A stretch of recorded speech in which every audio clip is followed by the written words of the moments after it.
première fois depuis 9 ans, le peuple français a fait entendre sa voix. Pour la première fois depuis toujours, ce chœur de 20 millions de voix comportait voix d'hommes et voix de femmes. On a fait la queue sans grogner. On a glissé 2 bulletins dans 2 urnes. Les Français et les Françaises les plus variés ont dit leurs mots, oui ou non, et choisi une liste.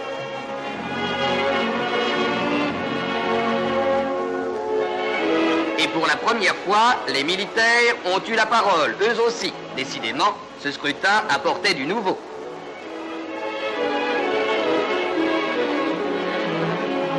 Les opérations de dépouillement sont rondement menées dans chaque bureau.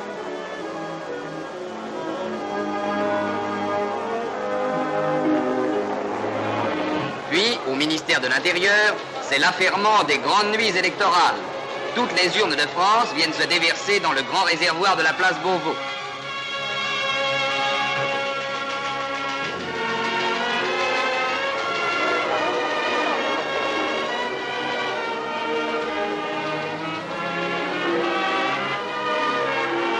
La France a voté. Et dans Paris, les électeurs viennent attendre les résultats de leur propre vote et aussi de celui du voisin. On apprend que le résultat du référendum est oui, oui, et que les vainqueurs sont au nombre de 3, le Parti communiste, le Parti socialiste et le Mouvement républicain populaire. Avant 7 mois, une constitution et un nouveau référendum.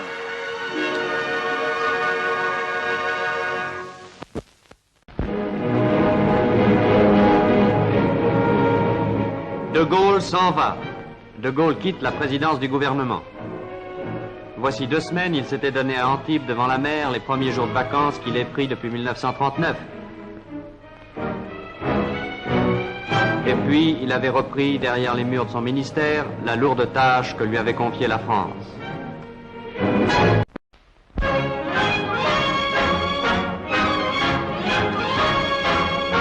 Pour la 11e fois de son histoire, la France avait à décider de sa constitution.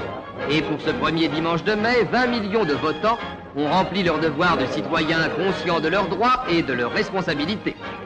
Dans tous les bureaux de vote, ce sont des spectacles déjà traditionnels.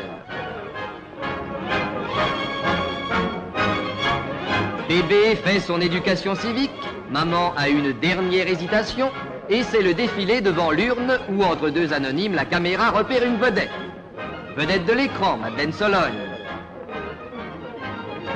Vedette politique, Maurice Thorez, secrétaire général du Parti communiste. Daniel Meyer, secrétaire général du Parti socialiste. Francisque Gay, leader du MRP.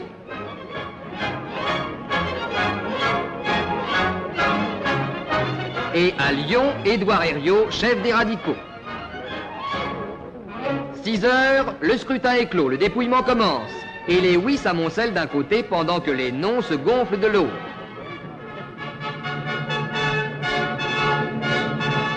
Au ministère de l'Intérieur, les journalistes ont pris possession de leur poste. Toute la nuit, maintenant, téléphone et télégraphe vont transmettre les résultats des 38 000 communes de France, pendant que la radio diffusera ceux des colonies.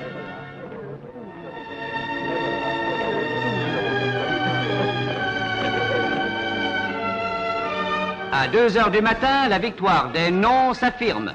On reprendra à pied d'œuvre le travail de la Constitution, cette Constitution qui doit, dans la nouvelle démocratie française, faire sa place à la justice sociale et à la liberté.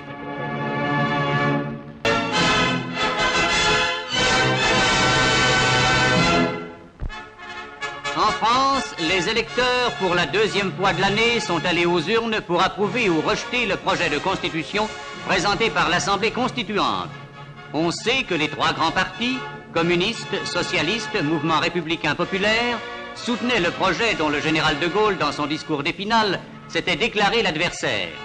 Dans la métropole, comme dans les territoires d'outre-mer, le peuple de France avait un mot à dire, oui ou non.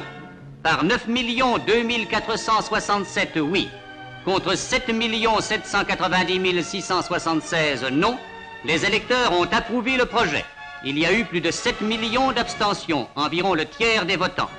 La France a enfin une constitution.